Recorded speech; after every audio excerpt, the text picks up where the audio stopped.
அனைவருக்கும் வணக்கம். நான் இந்திய பின்னை பாரதி பேசுகின்றேன். நான் உணர்வு என்றவங்களுக்காக 3 நாள் முன்னாடியே காட்டும். எல்லாருக்குமே அந்த 3 நாள் பொறுத்து காட்டிடும். இது வந்து ஒரு வாரத்துக்கான முக்கியமான ஒரு ஆன்மீக நிகழ்வுகளுக்கு எது ரொம்ப நம்ம முக்கியமாக செய்ய வேண்டியதுன்றதை மட்டும் ரொம்ப முக்கியமாக சொல்லிவிட்டு, அந்த மற்ற நாள்லெல்லாம் கூட ஒரு ஸ்பெஷல் இருக்கும். ஒரு தேய்பிறை பஞ்சமியோ ஏதோ ஒன்று இருக்கும். அதுக்கு கூட சித்தர் சம்மந்தமாக எதனா ஒன்று வரும். அப்பயும் அதையும் நம்ம அன்றைக்கி வந்து சிம்பிளாக எப்படி 11 முறை சொல்லிக்கலாம், இந்த அளவுக்கு பண்ணால் போதும் அப்படின்ற மாதிரி இதோட தொடர்ந்து நான் ஒரு 6வது முறையோ 7வது முறையோ அதை நான் போடுறேன். இந்த மாதிரி உணர்வுன்றவங்களுக்காக போடுறேன்னு வச்சுக்கோங்க. இப்போது இந்த 2ஆம் தேதி இருக்குது பார்த்திங்களா, இதுதான் இதில் ரொம்ப ஸ்பெஷல். போன முறை நம்ம போட்டப்போ வந்து ஆணி திருமஞ்சனம், அதாவது நடராஜனுடைய பெரிய படம் போட்டிருந்தேன். இதில் ரொம்ப ரொம்ப இம்பார்ட்டண்ட்டான விஷயம் அந்த 2ஆம் தேதி விஷயந்தான். அது என்னதுன்னா, ஆணி திருவோணம் தான் சுகபிரம்மருடைய ஜெயந்தி. சுகபிரம்மர்ன்றவர் வியாசருடைய பையன். அந்த விஷயம் வந்து இந்த ஜாமீன் கொடுத்த விஷயம். இந்த நீங்கள் சுகபிரம்மர் இந்திய பெண்ணே சுகபிரம்மர்னு போட்டிங்களான்னா ஒரு 5-6 வீடியோ வரும். அது எல்லாமே டீப்பாக இத்தனை 92 ஒளியாண்டுகள் தூரத்தில் இருக்குது. ஒளி கிளி கீன்னு கத்துறது, அந்த கீன்றது தான் பிரபஞ்சத்தின் அந்த மாதிரி விஷயங்கள் எல்லாமே போட்டு அதில் தனிப்பட்ட சில அனுபவங்களாக சொன்னேன். அதை பற்றி நான் உங்ககிட்ட பேசிகிட்டு இருந்தேன். அந்த மந்திரங்களை பற்றியெல்லாம் இப்படி உச்சரிக்கணும், இப்படி சொல்லணும், சுகருடைய மந்திரத்தை இத்தனை சொல்லணுன்ற பற்றியெல்லாம் உங்ககிட்ட பேசியிருந்தேன். நானும் போட்டுட்டு இருந்தேன். அந்த சமயத்தில் எஸ்வி சேகர் அவர்களுடைய ரொம்ப அவர் வந்து அந்த சுகபிரம்மருடைய பக்தர். அவர் வீடியோவை பார்க்குற மாதிரி ஆகுது. அதுவே ஒரு சமிக்ஞையாக நான் எடுத்துக்கிட்டேன்னா, ஆத்மா கிட்டெல்லாம் பேசுவார்ல இவர் ரவின்றவர், அவர் ஒருத்தர் இப்போ டி நகரில் சுகபிரம்மர்னாவே எல்லாருக்கும் ஞாபகம் வர்ற விஷயம் டி நகர் குமார்ஜியும் இவர் எஸ்வி சேகர் அவர்கள் தான் நம்மளுக்கு ஞாபகம் வரும். அதை நான் விதவிதமாக ஒரு வீடியோ மூலமாக பார்த்து அதை உங்களுக்கும் சொல்லி நான் செஞ்சு, அதனால் இங்கே ஒரு நிறைய ஆன்மீக விஷயங்கள் எக்கச்சக்கமாக நடந்தது. ஒரு குபேர விளக்கே என் கையில் கொடுத்து 11வது நாள் அனுப்புகிற மாதிரி ஆச்சு. அதெல்லாம் நீங்கள் தொடர்ந்து பார்க்குறவங்களுக்கு தெரியும். இதில் மந்திரங்கள் எல்லாம் சொல்ல போகிறேன். இந்த முறை நீங்கள் வந்து எப்படி அந்த அன்னைக்கு டேட்டுக்கு வந்து 2ஆம் தேதி எப்படி சொல்லலாம், அன்றைக்கி நம்ம எப்படி வழிபடலாம், இது இல்லாமல் இந்த கிளி பொம்மி எங்கெல்லாம் வச்சுக்கலாம், இந்த மாதிரி விஷயங்களை சொல்கிறேன். அப்போ மறுபடியும் ஒரு சின்னதாக ரீகால் பண்ணுறேன். அது என்னதுன்னா, அந்த ஆவிகள்கிட்ட உலகத்துக்கிட்ட பேசுகிற ரவி அவர்கள் வந்து என்ன பண்ணாங்கன்னா, அவர்கிட்ட ஒரு பிஏ மாதிரி ஒருத்தர் வந்தார். அந்த பிஏ வந்து நல்ல ஆன்மீக ஞானம் இருக்கிறவங்களுக்கு தான் வரும். அதெல்லாம் சும்மா இருக்கிறவங்களுக்குலாம் வந்துடாது. அவருக்கு வந்து ஒரு வெள்ளை பேப்பரில் நான் கிளி ரூபத்தில் ஒருத்தர் வந்து எழுத்துக்களாக வரதே வந்து அந்த கிளி ரூபத்தில் தான் வந்து சொல்லுது அப்படின்னு இவர் அந்த ஆவிகள் ரவி அவர்கிட்ட சொல்லியிருக்கிறார். அப்போ முதல்ல அவர் நம்பலையாம் அந்த விஷயத்தை. அவர் தான் குமார்ன்றவருக்கு. நீங்கள் சுகபிரம்மரை கும்பிட்டாலே என்ன பண்ணுங்கள், அந்த டி நகர் குமார்ஜி கிட்ட கேட்டுட்டு தீட்சை பெறதுன்றாங்க பாருங்கள், அந்த மாதிரி ஒரு விஷயம். அது டி நகர் குமார்ஜியை போற்றி சொல்லிவிட்டு டி நகர் குமார்ஜியே நீங்கள் எனக்கு சுகபிரம்மருடைய அருள் வர மாதிரி பண்ணுங்க, அப்படி வேண்டுங்கலாம் வீடியோ வந்து விதவிதமாக போட்டிருந்தேன். சொன்னது எஸ்வி சேகர் அவர்கள் வீடியோ சொல்லியிருந்தார். அவர் என்ன சொல்லியிருந்தாருன்னா, உங்கள் வீட்டுக்கு பக்கத்தில் இருக்கிற பிள்ளையார் நிறைய வியூவர்ஸ் பண்ணாங்க. வீட்டுக்கு பக்கத்தில் இருக்கிற பிள்ளையார் கோயிலுக்கு போயிட்டு டெய்லி போனோம். அந்த சுகபிரம்மருடைய மந்திரம் இப்போவும் சொல்ல போகிறேன். அந்த மந்திரத்தை சொல்லிவிட்டு அந்த பிள்ளையார்கிட்ட போயிட்டு சுற்றிட்டு வரணும். 11 நாள் போகணுன்றதை தான் அவர் சொல்லியிருந்தார். ஆனால் நான் எப்பவுமே சொல்லியிருந்திருப்பேன், அந்த 11 ரூபாய் போட்டு 11 முறை சுற்றுற விஷயம் பிள்ளையார்கிட்டன்றது நான் எப்பவுமே சொல்லியிருந்தேன். ஆனால் 11 நாள் உங்கள் வீட்டுக்கு கிட்ட இருக்கிற பிள்ளையாரை சுற்றணும். ஆனால் அது சுகபிரம்மருக்காக நீ சுற்றுறது. அது என்ன ஆச்சுன்னா, நான் போய் சுற்ற ஆரம்பித்தேன். வீட்டாண்டிருந்தே கிளி கத்தும், அதில் 15 கிளி சத்தம் கேட்கும். அப்புறம் அங்கே போயிட்டு பின்னாடி நான் போகிற வழியில் ஒரு நாளும் ஒரு அற்புதமான விஷயங்கள் நடக்கும்போதே ஒரு சூட்சுமமான ஆன்மீக விஷயம் நடக்கும். அந்த 11 நாளுமே 11வது நாள் என்ன ஆகுதுன்னா, அந்த போகிற வழியிலே இருக்கிற ஒரு வித்யாலயா ஸ்கூலில் என்னை வந்து கூப்பிட்றாங்க வீடியோ எடுக்கிறதுக்கோ ஏதோ ஒரு விஷயத்துக்கு. ஒரு ஆன்மீக நிகழ்ச்சி நடக்குதுங்க, அதுக்காக கூப்பிட்றாங்க. கூப்பிட்டுட்டுனாவே இவருக்கும் சுகவருக்கும் குபேரனுக்கு சம்மந்தங்குது. இன்றைக்கும் அதை பற்றி தான் பேசுகிறேன், தம்ப்நெயில்ல போட்டுக்கிறேன். அவங்க அந்த ஆன்மீக நிகழ்ச்சி முடிஞ்ச உடனே உங்கள் எல்லாருக்கும் நான் குபேர விளக்கு கொடுத்து அனுப்புகிறேன்றாங்க. இதில் சிவபெருமான் வேறு சம்மந்தப்பட்டிருக்கிறார். அந்த சமயம் வீட்டில் நான் ராஜமாதங்கி மதங்கேஸ்வரர் கோலம் போட்டு 8வது வாரமோ 9வது வாரமோ எனக்கு பெரிய அற்புதமான ஒரு விஷயம் ஒன்று நடக்குது. 9 வெள்ளிக்கிழமைகள் ராஜமாதங்கி எந்திரம் வீட்டில் அப்படியே இருக்கட்டும் 2 மாதத்துக்கு. ஆனால் நீங்கள் 9 வெள்ளிக்கிழமை மட்டும் இந்த ராஜமாதங்கி அந்த பாட்டை பாடுங்கன்னு சொல்கிறேன். மதங்கேஸ்வரர் பேர்லேயே ஒருத்தர் வந்து எனக்கு சொல்கிறார். அவர் சிவன் ரூபமாகவே எனக்கு வந்து சொல்கிறார், நீ வந்து 11 திங்கக்கிழமை குளிச்சுட்டு இதெல்லாம் உடம்பு ஃபுல்லாக எலுமிச்சம்பழத்தை பூசிக்கிட்டு திங்கக்கிழமை சிவன் பக்கத்தில் இருக்கிற சிவன் கோயிலுக்கு போகணுன்றார். அதை நான் பண்ணுறேன். அங்கே இந்த விஷயம் அந்த சுகபிரம்மர் பற்றியெல்லாம் தெரிய வந்து எஃப்சி சாகர் சொன்ன விஷயத்த 11 நாள் விஷயத்த பண்ணுறேன். அதுக்கு அந்த முன்னாடி திங்கக்கிழமை தான் இவங்க கொடுத்த குபேர விளக்கை எடுத்துன்னு போயிட்டு அங்கே வைக்கிறேன். அங்கே சிவன் மேலேயே வச்சு வீட்டுக்கு கொண்டு வரேன். 11ஆவது நாள், அது ஏன் கரெக்டாக 11ஆவது நாள் உள்ள ஒரு நாளை நான் உள்ள காலடி எடுத்து வச்சது. உங்களுக்கு இவர் சுகபிரம்மர் ஒருத்தர் ஃப்ரெண்டு பிடிக்கணுன்னா டி நகர் குமார் சொல்லுங்கன்னு ஒரு பக்கம் சொல்கிறேன், அது ஒரு பக்கம். இது இந்த காலத்துக்கு டி நகர் குமார். ஆனால் உண்மையிலே நீங்கள் சுகபிரம்மர்கிட்ட நெருங்கணுன்னா நீங்கள் டெய்லியே ஓம் நமோ பகவதே வாசுதேவாய் நமக, இல்லைனா கிருஷ்ண கிருஷ்ண ஹரே ஹரே, இல்லைனா ராதே கிருஷ்ணா அப்படின்னு யாரெல்லாம் ரொம்ப ரொம்ப ரொம்ப கிருஷ்ணரையும் ராதையையும் கிருஷ்ணரையும் ரொம்ப போற்றி சொல்கிறது கும்புறீங்களோ அவங்கக்கிட்ட வந்து பிரம்மர் வந்துட்டாரானா அவங்களுக்கு வாழ்க்கையில் என்னெல்லாம் தேவையோ அதெல்லாம் பண்ணிட்டு போவார். அது ஒரு சூட்சம். குபேரன் வந்து மிகச்சிறந்த சிவபக்தர். சிவபெருமானினுடைய அருளால் தான் அவருக்கு நிதிபதி, செல்வங்களினுடைய அதிபதி என்ற தகுதியே அவருக்கு வருது. பெருமாள் திருமணத்திற்காக குபேரங்கிட்ட பெரும் தொகையை கடனாக கேட்க முற்பட்ட போது தான் சிவபெருமான் வந்து குபேரங்கிட்ட பெருமாளுக்கு கடன் தருமாறு பரிந்துரை செய்கிறார். அந்த சமயத்தில் இந்த சுகபிரம்மர் வராரு. பணம் கொடுக்கும்போது அதுக்கு உத்தரவாதம், ஜாமீன் வேண்டும் அப்படின்னு குபேரன் யோசிக்கிறார்.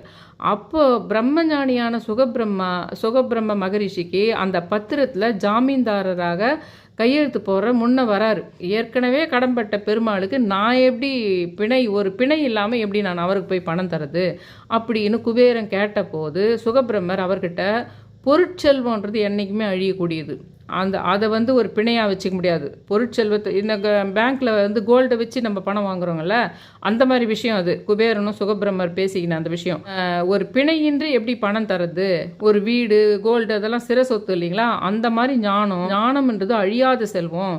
அதனால் நான் ஈட்டிய ஒட்டுமொத்த தவசக்தி என்னுடைய பிரம்ம ஞானத்தை அங்கே பிளட்ஜ் பண்ணுறதுக்கு பதிலுக்கு வைக்கிறது, என்னுடைய ஞானத்தையே வைக்கிறேன், நான் அடமானம் வைக்கிறேன்னு சுகபிரம்மர் சொல்கிறார். பிணையாக பிளட்ஜ் பண்ணுறதுக்கு ஒரு நகையை வச்சு பணம் வாங்குற மாதிரி சுகபிரம்மர் என்ன சொல்கிறாருன்னா, என்னுடைய ஞான செல்வத்தை நான் ஈட்டிய மொத்த தவ வலிமையையே நான் அதுக்கு பிளட்ஜ் பண்ணுறதுக்கு அந்த பிரம்ம ஞானத்தையே இந்த திருமணத்துக்கு கடனுக்கு பிணையாக வைக்கிறேன்னு சொல்கிறாரு சுகபிரம்மர். குபேரன் நிதியை கொடுக்க பெருமாள் அதனை பெற்றுக்கொள்ள சுகபிரம்மர் அதற்கு ஜாமீனாக நிற்க இந்த ஒட்டுமொத்த பத்திர பரிமாற்றத்துக்கும் சிவபெருமான் முதன்மை சாட்சியாக விட்னஸாக இருந்து ஆசி வழங்குகிறார்.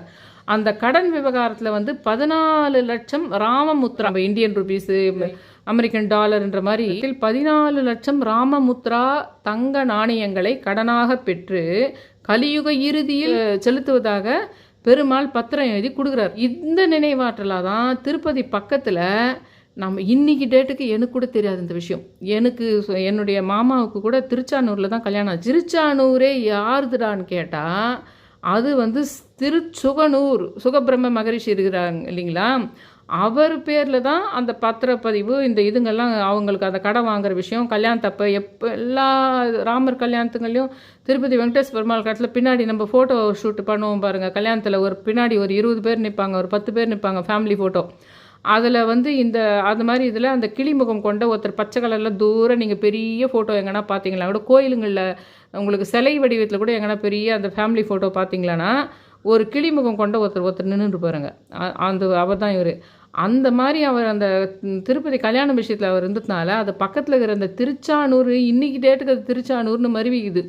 அது திருசுகனூர் தான் திருச்சானூர்னு இருக்குது. இந்த மந்திரத்தை சொல்லி தான் அந்த 11 முறை சுத்தந்து. ஓம் வேதாத்மகாய வித்மகே வியாசபுத்ராய் திமிகி தன்னோ சுகர் பிரசோதயாத்து தான் இந்த கிளி பொம்மை. இவர் தான் பவானி ஆனந்த் அவர்கள் கூட சொன்னார் பார்த்தீங்களா. ஒரு குட்டி கிளி பொம்மை இந்த பசங்களுக்கு ஸ்கூல் பசங்களுக்கெல்லாம் நிறைய அனிமல்ஸ் பொம்மை இருக்கும் பார்த்தீங்களா, அந்த மாதிரி இதில் கூட நீங்கள் கிளி பொம்மை வாங்கி நீங்கள் பணப்பெட்டி உங்கள் நீங்கள் சுகபிரம்மராகவே நினச்சி வச்சுக்கணும். வேகம் வருவோம் கதைங்கெல்லாம் எனக்கு வேணாம், எனக்கு தேவை பணம் தான், எனக்கு பணம் கொடுக்குற மாதிரி ஒரு கடவுள் இருந்தால் சொல்லு அப்படின்னு நீங்கள் யாருன்னா நினச்சிங்களான்னா சுகபிரமரை பிடிச்சிக்கோங்க. நீங்கள் அதுக்கு வந்து ஒரு குபேர விளக்கு கூட நீங்களே வாங்கி வச்சுக்கோங்கன்னு வச்சுக்கலாம். அதுலேயும் மெயினாக அந்த ஆணி திருவோணம் அன்னைக்கு 2ஆம் தேதி அன்னைக்கு முன்னாடியே வாங்கி வச்சுக்கின்னு அந்த குபேரனை அங்கே எடுத்துன்னு வந்து பணக்காரரான அந்த குபேரனையும் அந்த இடத்துல வந்து நம்ம ஜாயின் பண்ணிக்கணும்னு வச்சுக்கோங்க. அதனால் குபேர விளக்கு எங்கள் வீட்டிலே இருந்ததுன்னா வச்சுக்கோங்க. இல்லைன்னா கூட பரவாயில்ல, ஏதோ ஒரு விளக்கு குபேர விளக்கா நினச்சிக்கணும், அதையும் ஏற்றுங்க. இந்த கிளியை வந்து மெயினாக ஒரு படமாவோ இல்லை பிக்சராவோ நீங்கள் சுகபிரம்மனுடைய அந்த மந்திரத்தை ஒன்றுமே இல்லை, நீங்கள் மந்திரம் உங்களுக்கு டக்குன்னு சொல்லணும். ஏதோ ஒரு இடத்துல ஒரு கிளி பறக்குது மேலே, இல்லை ஒரு கிளி பொம்மையை பார்க்குறீங்க, இல்லை டிஜிட்டலாக பார்க்குறீங்க, உடனே சுகபிரம்மர் சொல்லணும். ஒன்றுமே இல்லை, ஓம் சுகபிரம்மாய நமகன்னு சொல்லிட்டுங்க, அவ்வளோதான். அந்த சுகபிரம்மர் நீங்கள் வேண்டாம் உங்கள் வீட்டில் கிளி பறக்கும், உங்கள் வீட்டினுடைய மாடியில் கிளி பறக்கும். ஏன்னா அவர் 92 ஒளியாண்டுகள் தூரத்தில் அது வந்து ஒளின்னா பயங்கரமான வேகமாக போகும் பார்த்தீங்களா. குட்டி கிளி பொம்மையை பணப்பெட்டியில் வச்சுக்கலாம், அங்கங்கே எதனா ஒரு காரில் வச்சுக்கலாம், நீங்கள் மேசையில் வச்சுக்கலாம். முக்கியமான இடத்துங்களெல்லாம் கிளி பொம்மையை நீங்கள் வச்சுக்கலாம். ஆனால் அந்த கிளி பொம்மையை சும்மா இல்லை, சுகபிரம்மராக நினைக்கணும். செல்வம் பணத்துக்கான விஷயம் கொஞ்சம் ஃபாஸ்ட்டாக, கிளி வந்து ரொம்ப ஃபாஸ்ட் இல்லை, கடன் திற விஷயமா இருந்தாலும் சரி. ஆனால் மனசில் குபேரனை திருப்பதிக்கு கடன் கொடுத்த, திருப்பதி பெருமாளுக்கு குபேரன் கடன் கொடுத்தது, இதுக்கு கடன் கொடுத்த விஷயம்ன்றதே மைண்டில் ரொம்ப இருக்கக்கூடாது. தமிழில் போட்டுக்கிற பாருங்க, அப்படியே பொண்ணும் பொருளும் குவிகிற மாதிரி. சுகபிரம்மரு கிளி பயங்கரமான பணம், அதுதான் ஞாபகம் இருக்கணுமோ தவிர கடன் தீக்கத்துக்குன்னு உன் மைண்டில் ஞாபகம் இருக்கக்கூடாது. ரொம்ப முக்கியமான விஷயம் இப்போ நான் பேசுகிற விஷயம். கோல்டாக எதனா பண்ணணும், வீடு வாங்கணும், இது வந்து ஃபர்னிச்சர்ஸ் எல்லாம் வாங்கணும், கோல்டு வாங்கணும் என்ற மாதிரி நிறைய வாங்க போகிறோம், வீடும் நிலமும் வாங்க போகிறோம், அதுக்காக வேணும் அப்படின்ட்டு நினச்சிக்கிட்டே அந்த கிளியையும் மனசில் பச்சை கிளியையும் வானத்தில் பச்சை கிளி பறகுதானும், ஓம் சுகபிரமாய நமகனும், சுகபிரமரை டெய்லி இப்படியே சொல்கிறதும், இந்த மாதிரி பண்ணிகிட்டு இருக்கணும் நாங்கள். அப்படி பண்ணும்போது என்ன ஆகும்னா அது டக்குன்னு கிடைக்கும். ஏன்னா அது வந்து ரொம்ப ஃபாஸ்ட்டு. ஏன்னா அது எப்படி அந்த மந்திரம் பார்வதி அம்மா தூங்கிடுறாங்க, அப்போ உபதேசம் பண்ணுறாரு சிவபெருமான, அத்தை இந்த கிளி கேட்டுக்குது, அந்த அவருக்கு ஒரு நாலேஜ் கொடுக்குறாரு அவர். இப்போ இதுக்கு அந்த ஒரு மாதிரி உடம்பு ஃபுல்லாக ஒளி ஆயிடுது. அந்த ஞானம் பயங்கரமான நாலேஜ் என்ன ஆயிடுதுன்னா அது உடம்பு ஃபுல்லாக ஒரு ஒளியாக மாறிடுது. ரெண்டாவது கிளின்றது வந்து புதன், மனுஷன் பேசுறத கூட பேசுது, மிமிக்ரி பண்ணுறதுக்கு மெயின் காரணம் என்னன்னா அது புதனுடைய ஆதிக்கம் உண்டது. புதனுடைய ஆதிக்கம் இருந்தாலே மீடியாவில் பெரிய ஆளாக நீங்கள் வரணுன்னாலும், ஒரு கிரியேட்டிவிட்டி இருக்கிறவங்களா நீங்கள் வரணுன்னாலும், இல்லை கலைத்துறையில் நீங்கள் சாதனம் பண்ணனாலும், இல்லை பாட்டு பாடுறவங்களா வரணும், வாய்ப்பேச்சு மூலமாக ஒரு மேடை பூச்சி கிளி கேட்குதுங்களா. முன்ன நான் போட்ட நிறைய வீடியோஸுங்களில் நான் உங்ககிட்ட அதை பற்றி பேசிட்டு இருக்கும்போதே கிளி பயங்கரமாக கேட்கும். உங்களுக்கு கேட்டிருக்காது, எனக்கு கேட்குது. அதை நான் பேசினாலே கிளி வந்துடுங்க, அதை பற்றி பேசினாலே கிளி வரும். அதுக்கான ஒரு பாசிட்டிவ் எனர்ஜி தொடர்ந்து அதை நினைக்கிறதையும், அந்த படங்களை வச்சுக்கிறதும், அந்த பொம்மைங்களை வச்சுக்கிறதும், அப்படி பண்ணால் மட்டும்தான் அது கான்ஸ்டண்ட்டாக இருக்குது. இல்லைன்னா மறுபடியும் தூரம் போயிடுது. அதை நம்ம இழுத்து பிடிச்சிக்கிட்டே இருக்கணும், அப்போ அது ஒரு நடக்குது மேஜிக் மாதிரி. வந்து ஒரு படம் அதே மாதிரி வீட்டில் பிரிண்ட் எடுத்து என்ன பண்ணிட்டேன், பூஜை ரூம்லேயே ஒரு கிளி படம் ஒன்று வச்சுக்கினேன். சிறகுகள் மாதிரியே இருக்கிற மாதிரி. நான் சின்ன வயசில் கிளி வளர்த்தேன், ஆனால் நான் வளர்த்த டைப்பில் அந்த கூண்டுக்குள்ளே வச்சு வளர்த்துருக்கக்கூடாது, அது பாவம் மாதிரி தான். ஆனால் வீட்லேயே ஓடிக்கிட்டு அது அப்படியே விட்டுருவாங்க ஃப்ரீயாக, ஃபேன் எல்லாம் இல்லாத மாதிரி பார்த்துக்குவாங்க. அந்த மாதிரினா வளர்க்கலாம் நீங்கள். எனக்கு ரொம்ப தெரிஞ்சவங்க வந்து அவங்க யாரோ ஒரு தெரிஞ்சவங்க வீட்டுக்கு போயிருக்காங்க. அவங்க ரொம்ப நம்ம இந்து சமய ஆன்மீகவாதி கூட கிடையாது. அவங்க வீட்டில் ஏதோ கிளி வளர்த்துன்னு இருந்துருக்குறாங்க. வந்து இவங்க மேலே ஏறி இருக்குது. அதனால் என்ன, இவங்க மேலே ஏறும்போது அப்படியே ஃபோட்டோ எடுத்துட்டாங்க அவங்க. அந்த ஃபோட்டோ எடுத்துகிட்டு அதை போயிட்டு ப்ரொஃபைல் பிக்சரில் வச்சாங்க. ப்ரொஃபைல் பிக்சர் வச்ச ஒரே வாரத்தில் அவங்க ஃபாரின் போகிற மாதிரி ஆச்சு. ரொம்ப நாளாக அவங்க ஃபாரின் போக ட்ரை பண்ணிட்டு இருந்தவங்க, அவங்க ஃபாரின் போகிற மாதிரி ஆச்சு. சொல்கிற மாதிரி இந்த சிம்பலிக் அந்த மாதிரி விஷயங்கள் அவங்க ரொம்ப அதை சொன்னால் புரிஞ்சுக்குவாங்களான்னு தெரியாது. ஆனால் இது மாதிரி நீங்கள் அதை புரிஞ்சிக்கிட்டு அதை நீங்கள் யூஸ் பண்ணால் தான் அது ஒர்க் அவுட் ஆகும். 333 எழுதி வைங்க, அது 3 பிரபஞ்சத்தின் சாவித்திரி தேவி இதெல்லாம் சொல்கிற பாருங்க. இந்த மாதிரி விஷயத்த ஒரு நம்பிக்கையோடு செய்யும்போது அது பயங்கரமாக எஃபெக்டிவாக ஒர்க் அவுட் ஆகுது.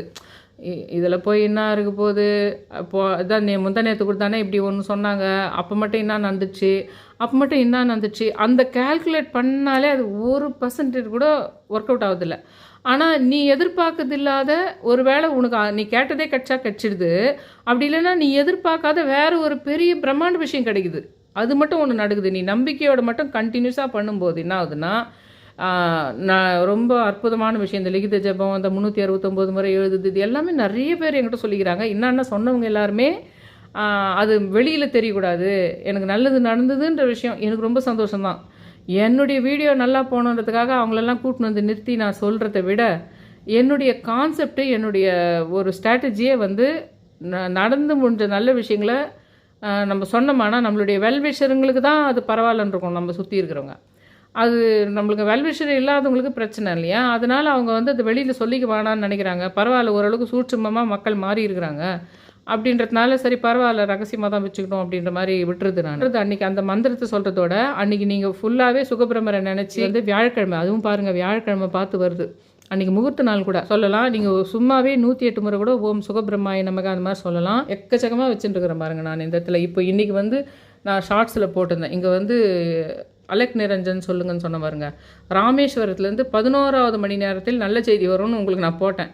கரெக்டாக அவங்க வந்து உடனே வந்து உனக்கு ராமேஸ்வரத்துலேருந்து இந்த படிகலிங்கமும் அந்த தீர்த்த தண்ணி இருக்குது பாருங்கள், அந்த தீர்த்த தண்ணியும் எடுத்துகிட்டு வரேன்னு சொல்லிட்டு வந்தாங்க. இன்றைக்கி பௌர்ணமி அதுவாக கரெக்டாக எனக்கு எடுத்துன்னு வந்து கொடுத்துட்டு போகிறாங்க. அதை அந்த மாதிரி ஒரு நிறைய சிம்பாலிக்காக நிறைய நம்ம வந்து அங்கங்கே நிறைய வச்சுருக்குறோம். அது அந்த ஒரு நல்ல எனர்ஜியை இழுத்து கொடுக்க தான் செய்யுது. இப்போ நம்ம 3ஆம் தேதிக்குன்னு சொல்லிட்டு போகிறோன்னு வச்சுக்கோங்களேன், கடகடான்னு மற்ற 3, 4, 5, 6, 7 அது எல்லாத்தையுமே நான் உங்களுக்கு சொல்லிடுறேன். அன்றைக்கி சங்கடஹர சதுர்த்தி, திருவோணம். இந்த நான் சொல்கிற இந்த சுகபிரமருடைய விஷயம் வந்து காலையில் 11 வரைக்கும் இருக்குது. 3ஆம் தேதி வெள்ளிக்கிழமை காலையில் 11:15 வரைக்கும் இருக்குது. அது வரைக்கும் கூட நீங்கள் அந்த பக்கத்தில் இருக்கிற பிள்ளையார் கோயிலுக்கே போயிட்டு 11 முறை சுத்தத்துக்கு நீங்கள் இப்போ கூட ஸ்டார்ட் பண்ணலாம். அன்றைக்கி நீங்கள் வியாழக்கிழமையிலேருந்து கூட ஒரு 11 நாள் சுற்றிட்டு, இப்போ நான் போடுற டிஸ்கிரிப்ஷனில் அதே மந்திரத்தை சொல்லிவிட்டு 11 நாள் சுற்றணும். நீங்கள் ஒன்றுமே இல்லை, நீங்கள் அங்கே போய் நிவேதனை ஒன்றும் இல்லை, சுகபிரம்மருக்காக நினச்சிட்டு அந்த ஏன்னா பிள்ளையார் தானே மகாபாரத அந்த சுகபிரம்மருடைய அப்பா வியாசர் தானே, வியாசர் சொல்ல தானே மகாபாரத கதையை பிள்ளையார் எழுதுறாரு இல்லையா, அதனால் அவர் சொன்னாரான்னு தெரியல. சங்கடஹர சதுர்த்தினாவே நான் எப்பவுமே சொல்வேன், ஒன்று நீங்கள் அந்த இடத்துல போயிட்டு தேங்காய் சோறு தேங்காய் ஓடுங்க, கொழுக்கட்டை செஞ்சு எடுத்து போய் படைக்கிறது ரொம்ப நல்ல விஷயங்களை செய்து கொடுக்குது. 4ஆம் தேதின்னு பார்க்குறப்போ அவிட்ட நட்சத்திரம். இப்போதைக்கு நம்ம கொஞ்ச நாளைக்கு பாம்பன் குமரகுருதாசரும் 166 நம்பர் போட்டுட்டு ஏதாவது முக்கியமான உங்களுக்கு வேண்டுதல் எழுதுறது. அது இல்லாமல் நான் ஒன்று சொன்ன பாருங்கள், அவர் கனவுல வந்து ஒரு விஷயம் சொன்னார். அவருடைய குரு பூஜை போன மாதம் போனப்போ அருந்தமிழ் குன்றம்ன்றது அரக்கோணம் பக்கத்தில் 6 ஊர்கள், திருத்தணி, காஞ்சிபுரம், திருவாலாங்காடு, மணவூர், தக்கோலம், சோழிங்கபுரம், இந்த மாதிரி 6 ஊர்கள் இருந்தது. அதை ஆறுங்கோண ஸ்டார் போட்டு அந்த நடுவில் அருந்தமிழ் குன்றம் போட்டு நம்ம அதை வந்து சும்மாவே எழுதி வச்சு கூட நம்ம வேண்டுதல் எழுதணும். எப்போ முடியுதோ அந்த 6 ஊருக்கும் ஒரே நாளில் போகணும்னு சொன்ன பாருங்க. அவிட்ட நட்சத்திரம் அன்றைக்கி நம்ம பாம்பன் சுவாமிகள் அவராகவே இப்போ நம்மளுக்கு சொன்ன ஒரு புது விஷயன்றது சனிக்கிழமைக்கான விஷயம். ஞாயிற்றுக்கிழமை சதய நட்சத்திரம், அதுவும் அன்னைக்கு வந்து தேய்பிறை பஞ்சமி. அன்னைக்கு வந்து நீங்கள் வாராகியையும் சமயபுரம் மாரியம்மாவை கும்புறது ரொம்ப சிறப்புன்னு சொல்லிட்டு தெரிய வருது. அன்னைக்கு சுபமுகூர்த்த நாள் ஞாயிற்றுக்கிழமை. அன்னைக்கு வாராகியையும் மாரியம்மாவையும் கும்பிடுங்க. 5ஆம் தேதி. 6ஆம் தேதி என்னன்னா பூரட்டா. இன்னைக்கு நான் சொல்ற இந்த விஷயத்துல குபேரன் வராரு இல்லைங்களா, அந்த குபேரனை வந்து பூரட்டாதி அன்னைக்கு தான். அதனால அது வந்து நான் ஒரு 5ஆம் தேதியோ 4ஆம் தேதியோ அது போடுறேன், அந்த வீடியோவை அது தனி வீடியோவாக போடுறேன் பூரட்டாதி. ஆனால் அன்னைக்கு தேய்பிறை சஷ்டி வருது, அன்னைக்கு பூரட்டாதி நட்சத்திரம். இன்னொரு விஷயம், பூரட்டாதினாவே ஸ்ரீமத் வேங்கட சுபானந்த சுவாமி அவருனாவே செங்கல், வீடு, HDFC பேங்க்கு, ஆனந்தன்ற பெயர், ராமன்ற பெயர், இதுங்கெல்லாம் கனெக்ஷன் வரும். அவரை கும்பிட்டா நிலம், வீடு அதெல்லாம் இருக்கும். பூரட்டாதி நட்சத்திரம் குருகர்மா இருக்கிறவங்களும் வீடு நிலம் வேணுன்றவங்களும் பூரட்டாதி நட்சத்திரத்தினுடைய ஸ்ரீமத் வேங்கட சுபானந்த சுவாமி. யாரோட குருகர்மான்னு கேட்டால் மிருகசீரிஷம், ஹஸ்தம், உத்ராடம், இந்த 3 பேருமே குருகர்மாவை கொண்டவர்கள். இவங்க எல்லாமே பூரட்டாதி நட்சத்திரத்துக்குரியவங்களையும் விசாக நட்சத்திரம் இருக்கிறவங்களையும் புனர்பூச நட்சத்திரத்துக்குரிய சித்தர்களையும் வணங்குறது மாபெரும் மாற்றங்களை வாழ்க்கையில் கொடுக்குன்றது 6ஆம் தேதிக்கான விஷயம். 7ஆம் தேதி வந்து தேய்பிறை அஷ்டமி. தேய்பிறை அஷ்டமிக்கு இந்த முறை நீங்கள், ஏன்னா உண்மையிலே ராஜமாதங்கியினுடைய அந்த ஒரு ஏதோ ஒரு ஊர் இருக்குது, முக்கியமான ஊர் சவுத் சைடில், அதில் தேய்பிறை அஷ்டமி சமயத்தில் தான் ராஜமாதங்கி பண்ணுறாங்க. இந்த முறை நீங்கள் பைரவருக்கும் கும்பிடுங்க, நீங்கள் ராஜமாதங்கியையும் அன்றைக்கி தேய்பிறை அஷ்டமி சமயத்தில் ஏதோ ஒரு இது இருக்குது. இந்த முறை ஒவ்வொரு முறை நான் கோலம் போடும்போதும் அதில் அந்த 8 கால் பூச்சி வந்து உட்காருது, என்னென்னவோ ஒரு 8ன்ற நம்பரோட ஒரு கனெக்ஷன் இருந்துகிட்டே இருக்குது. அது உள்ளே போகிற அந்த எந்திரத்தில் கூட 8 இதழ்கள் தான் வரும் 2 லைனில். அதுக்கு அடுத்த ஃபைனல் ரவுண்டில் தான் உனக்கு 16 இதழ்கள் வரும் உங்களுக்கு. ராஜமாதங்கியும் கும்பிடுங்க, முடிஞ்சால் அந்த ராஜமாதங்கி எந்திரமே போட்டு கும்பிடுங்க. இதுக்கு முன்னாடியே கிளி பொம்மையோ கிளி படமோ கொஞ்சம் ஒரு 4-5 கூட வாங்கி எதனா அங்கங்கே முக்கியமான இடத்துல வச்சுங்க. முக்கியமாக பணப்பெட்டியில் குட்டியாக ஒரு கிளி பொம்மை பிளாஸ்டிக் மாதிரி எதனா குட்டியாக இருந்ததுன்னா, பணம் இதெல்லாம் வைக்கிறீங்கல்ல, முக்கியமான டாக்குமெண்ட்ஸ் எதனா நீங்கள் வச்சிங்கன்னா கூட பரவாயில்ல, முக்கியமான சொத்து பத்திரங்கள், இதுங்க பணப்பெட்டி, நகைப்பெட்டி, இதுங்கெல்லாம் கிளியினுடைய இது வச்சுக்கோங்க அப்படின்னு சொல்கிறேன். என் சேனலை சப்ஸ்கிரைப் பண்ணி ஷேர் பண்ணி ஆளுன்ற நோட்டிஃபிகேஷன் பெல் பட்டனை ப்ரெஸ் பண்ணுங்கள். இது வந்து எல்லாருமே 1ஆம் தேதி பார்த்துருவீங்க. ஆனால் அது வெளிச்சமில் ரொம்ப 4 பேருக்கு ரொம்ப சொன்னாலும் ட்ரால் பண்ணுற மாதிரி விஷயங்கள், தீய சக்திகளை ஒழிக்கிறதுக்கு என்னெல்லாம் நம்ம பண்ணால் அதை ஜெயிக்கலாம், எதிரிகளை ஜெயிக்கிறது, நிறைய பேருக்கு சில பேருக்கு தான் தெரியும், அனுபவிக்கிறவங்களுக்கு தான் தெரியும். இந்த மாதிரி எல்லாம் கூட ஒரு பயங்கர கொடூரமான மனசு இருக்குது, அந்த மனசினுடைய இதுவே நம்மளை வாழ்க்கையை அழிக்குதுன்ற விஷயத்த சில பேருக்கு தான் நம்பிக்கை இருக்கும்.